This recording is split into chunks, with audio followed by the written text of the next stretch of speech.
Report شامل کرتے ہیں فرینکفرٹ جرمنی سے۔ ڈپٹی اسپیکر قومی اسمبلی قاسم سوری نے جرمنی کے صنعتی شہر فرینکفرٹ میں سوشل ایکٹیوسٹ معروف بزنس مین شیراز گیلانی کی نئی موبائل فون شاپ کا افتتاح کر دیا۔ قاسم سوری کی آمد پر تحریک انصاف جرمنی کے کارکنان نے ان کا والہانہ استقبال کیا۔ شیراز گیلانی کی دکان کے افتتاح کے موقع پر چودھری مظہر، انصر محمود بٹ، جرمنی کے معروف وکیل زبیر خواب، جاوید اقبال سمیت دیگر معروف شخصیات بھی موجود تھیں۔ ڈپٹی اسپیکر قاسم سوری نے موبائل شاپ کا افتتاح فیتا کاٹ کر کیا۔ کاروبار میں برکت اور کامیابی کے لیے قاری عبداللطیف چشتی نے دعا کی۔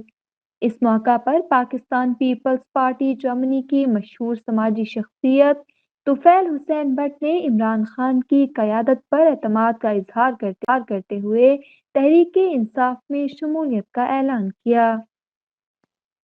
قاسم سوری نے طفیل حسین بٹ کو تحریک انصاف میں خوش آمدید کہا اور ان کے اس فیصلے کو خوش آئند قرار دیا۔ قاسم سوری نے افتتاح کرتے ہوئے کہا کہ پاکستانی سیاست میں اوورسیز پاکستانیوں کا اہم کردار ہوتا ہے۔ اوورسیز ہمارے لیے ریڑھ کی ہڈی کی حیثیت رکھتے ہیں۔ پاکستانی بیرون ملک میں پاکستان کے سفیر کا کردار ادا کر رہا ہوتا ہے۔ ہمیں اپنے کردار سے بہترین اوورسیز پاکستانی بننا چاہیے۔ افتتاحی تقریب کے اختتام پر شرکاء کے لیے توازہ کا اہتمام بھی کیا گیا تھا۔